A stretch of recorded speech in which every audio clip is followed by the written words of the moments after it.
What up, investors? I'm Phong Lee, and welcome to another edition of Finance, where I keep you plugged into the markets. This week, I'll give you the latest update on the China trade discussions, and we'll talk about one of the biggest nightmares for investors, the dreaded dividend cut. Dun, dun, dun. Let's do this. Let's check in with the market this past week. Here's the 5-day chart with the S&P, Dow, and the NASDAQ. As you can see, the market ended up higher this week, which is great. And while there weren't any major market moving events, there's always something interesting happening. What I found noteworthy was some encouraging developments on the trade front and how the Kraft Heinz company made some major headlines by cutting its dividend.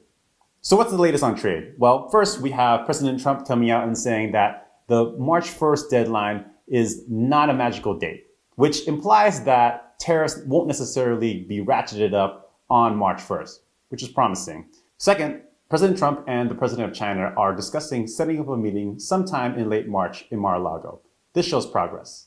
And lastly, a Chinese state-run newspaper called Global Times warned its readers that a trade war could be a catastrophe for global markets. And in my opinion, this could actually be a good sign because it says to me that the Chinese government is leveraging the media to try to convince its readers, the citizens of China, that giving into concessions or striking a deal with the US isn't necessarily a sign of weakness or giving into US demands. Instead, it should be interpreted as the Chinese leadership looking out for the welfare of its citizens. So I think it gives them a little bit more leeway to make a deal.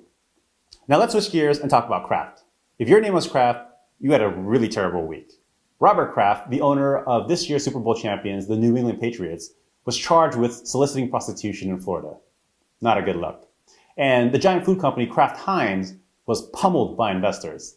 I think the only people who had worse weeks this week were Jussie, Smollett, and R. Kelly. Some of you may be surprised that there's no relation between Robert Kraft and the Kraft Heinz company. Robert Kraft did not make his fortune by selling Kraft Macaroni and cheese. The name is just a coincidence. He made his money through paper. He built a company that converts paper into packaging products. You're probably more familiar with the giant food company Kraft Heinz. If you've ever eaten Heinz ketchup, or Kraft macaroni and cheese, or Jell-O, or drank Kool-Aid, then you've used their product. The company made headlines this week, and not the good kind. Kraft Heinz delivered terrible results, issued awful outlook, lowered the value of two of its biggest brands, said that the SEC is going to be investigating their books, and they cut their dividend. And this is how investors reacted. Now there's a lot to unpack there, but we're going to focus on the dividend cut. First, we need to define what a dividend is. And a dividend is a piece of the profit that a company shares with you, the investor.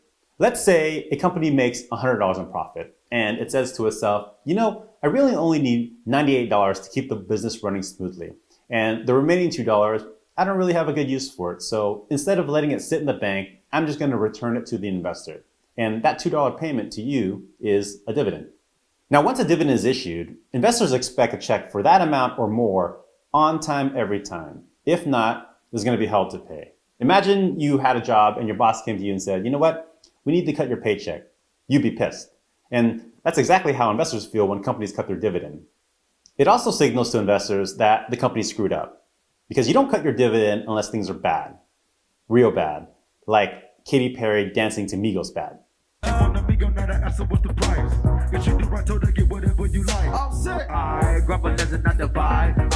Why do companies cut their dividend?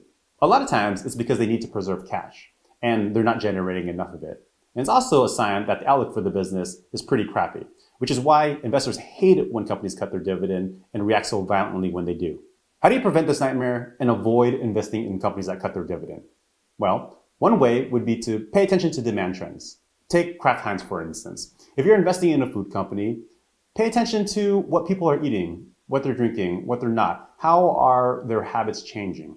Over the past few years, there's been a huge movement towards eating more fresh and organic foods, which is at odds with what Kraft Heinz is selling, which is primarily packaged foods. So a little bit of research and some awareness can go a really long way in protecting your investments. All right, hope you found this week's episode helpful. If so, hit that like button. And if you have some investment thoughts of your own, leave me a comment. While you're down there, hit that subscribe button and stay plugged into the markets with me. Until next week, stay up and invest wisely. Please try not to cry on me now that all my dreams are manifesting. Faces even big.